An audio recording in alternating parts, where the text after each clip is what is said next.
Let's bucket.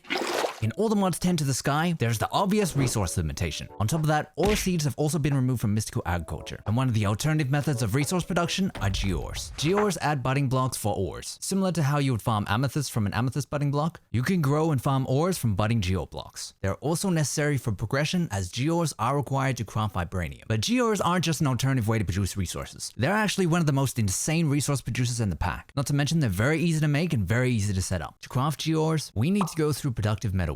To set up your foundry, if you're using GEI, the default foundry blocks are the black ones. Now to build your foundry, you must have a foundry controller and at least one drain. Then you need at least one liquid heating coil and at least one foundry tank. And for this, we're going to fill it with lava. You can find the productive Metalworks questline under Silent Gear. When you craft your first coil, you'll actually be given 4 more as a quest reward. The coils will be the floor of your foundry. The walls will then be 1 block higher and will fill in all of the sides. The walls can be made of fire bricks or foundry windows. Do note that the corners won't count as part of the structure. The controller, fuel tank, and drain can replace any of these walls. The drain and the controller would need to be at the bottom Y level, but fuel tanks can be stacked on top of each other. As you can imagine, you're going to want a bigger foundry if you're going to be processing more materials. Your fuel tank we're going to need to fill with lava. Now for our Geore setup, we're going to put a foundry tap on the drain with a casting basin under it. I'm going to be making a diamond Geore. First, you're going to want a 1x compressed block of sand. That means you're hammering cobblestone to gravel and then gravel to sand. And this is going to go into our casting basin. So I'm going to put 9 diamonds into the foundry controller. Once it's melted down, right click the front of the foundry tap to pour in the material. Give it a little bit and you'll have your budding Geore block. Make sure to check JAI on the requirements to craft a budding block. For example, for this diamond Geore, we needed 9 diamonds. For an iron Geore, we need the same amount of molten liquid, but that works out to be 10 iron ingots. For black quartz, we need to be pouring molten quartz on red sand. I'd also suggest filling in the corners of your foundry, as entering those spaces will hurt you and cause your meat to enter your foundry.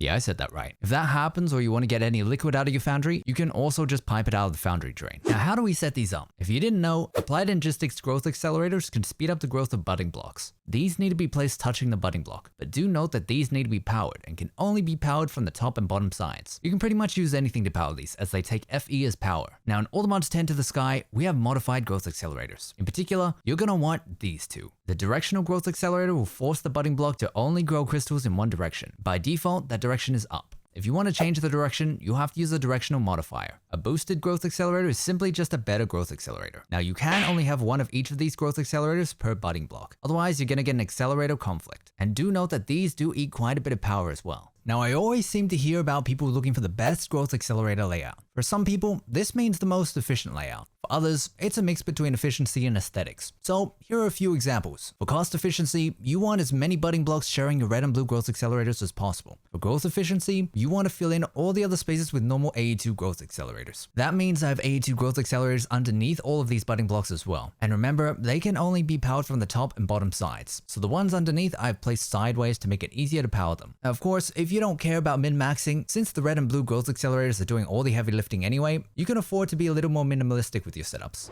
Now there are 2 ways that I'd recommend harvesting these, and there are pros and cons to both. The first one is using Annihilation Planes from Applied Logistics. These will need to be placed facing the growing cluster and you will need to power these using Applied Logistics cables. That means if you're using FE to power it, in other words your normal power, that needs to go through an energy acceptor. Otherwise, you can power it by connecting it to your main system through a quartz fiber. Why a quartz fiber? Because with Annihilation Planes, you need this setup to be on its own network. You do not want this to be connected to your main network. Annihilation Planes work based on whether or not they can store the items from whatever it is that they break. So for my diamond Geore, I want a storage bus filtered to diamond Geore shards. Breaking a cluster that isn't fully grown will give you a stone pebble. Otherwise, if this Annihilation Plane is connected to anything that will allow it to store a stone pebble, it will break the cluster before it finishes growing. And you can also enchant your Annihilation Planes up to Fortune 5. This is the hard cap on all the mods 10 to the sky. No matter how you go about this Fortune level, even if it goes way above Fortune 5, it'll still be Fortune 5. So an example of how this would look is you're going to have cables all over your top layer. Note that these take channels, so you will have to manage how you space them out. That means you can have up to 8 on one cable before we need to have an ME controller somewhere. If you need to understand channels in greater depth, you can learn all about about it in my applied logistics video. I'll leave a link to it in the description below. Don't worry, it's timestamped. And yes, you can have all of your Annihilation Planes on one network, so long as you're not planning on adding stone pebbles to your filter and your storage bus. After that, there are a number of ways you can connect this to your main network. So your geo farm will have its own storage. So for example, you could have that storage bus on a barrel or on a functional storage controller. All you would need to do then is have a storage bus from your main network on the same storage. So both networks can have access to the same storage without connecting to each other. Alternatively, we can do a similar thing just by using applied logistics.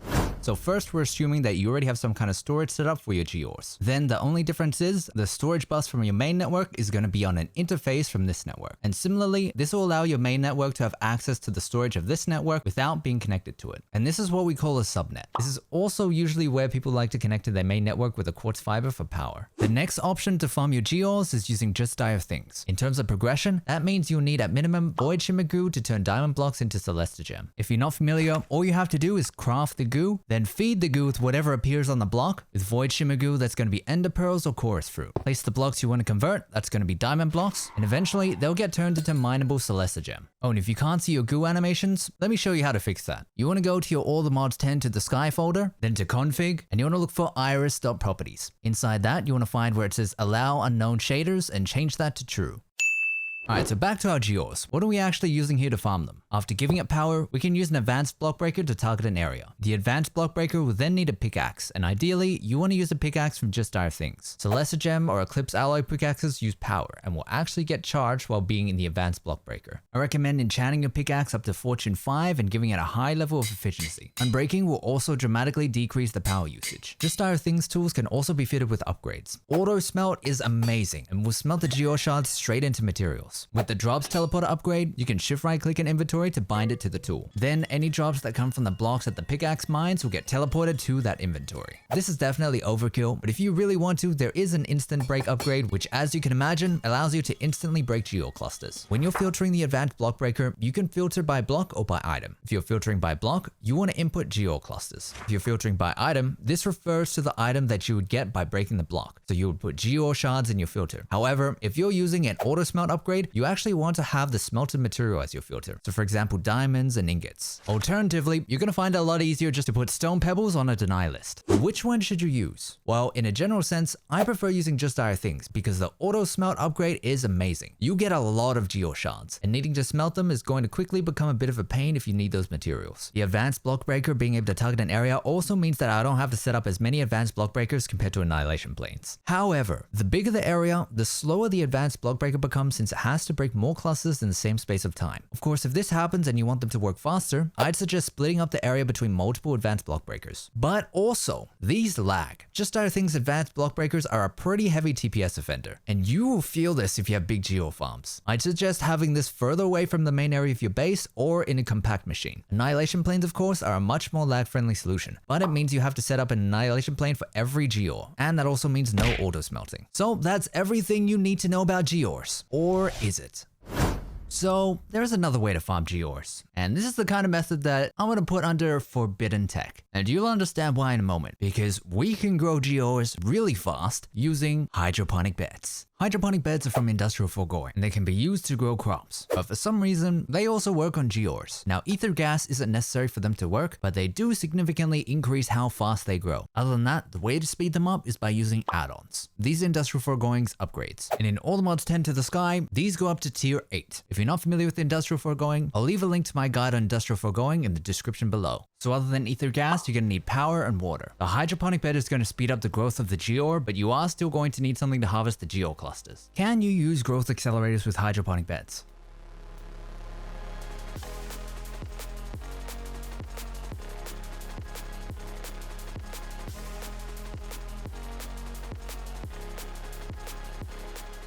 So the TLDR, it does work, but it's not faster. But why isn't it faster? So the hydroponic bed is harvesting 5 clusters at a time, but with growth accelerators, it's only doing 1 at a time. So if they were growing at the same speed, you would expect the hydroponic bed to be making 5 times as much. But the hydroponic bed is only making around 2 times as much, which means the growth accelerators do something. So to get more clusters, what happens if we remove the directional accelerator?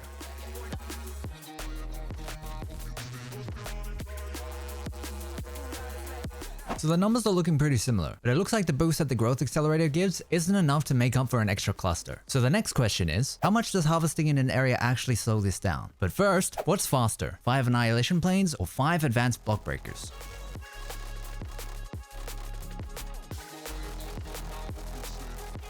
So there's going to be some variance because of how fortune works. So overall, I'd say they look to be about the same. Now let's see how 1 advanced block breaker compares to 5, because 5 should definitely be quicker than 1, right?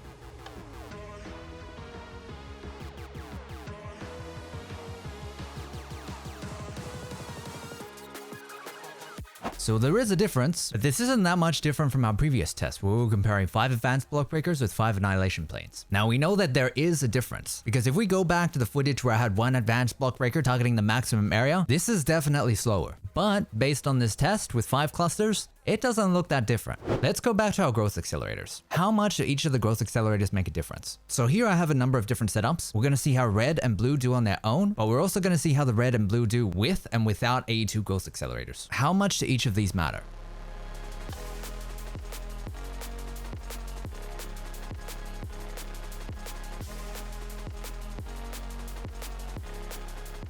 The directional accelerator is clearly the better one out of the two, but they work even better when they're working together. But this is even more so the case with the AE2 growth accelerators. So the directional growth accelerator really makes all the other growth accelerators so much better, to the point where AE2 growth accelerators do actually matter quite a bit. Now how do these go compared to the hydroponic bed? For example, the hydroponic bed has 5 clusters versus this, which has 1 cluster. That being said, this is 1 Geore versus 1 Geore.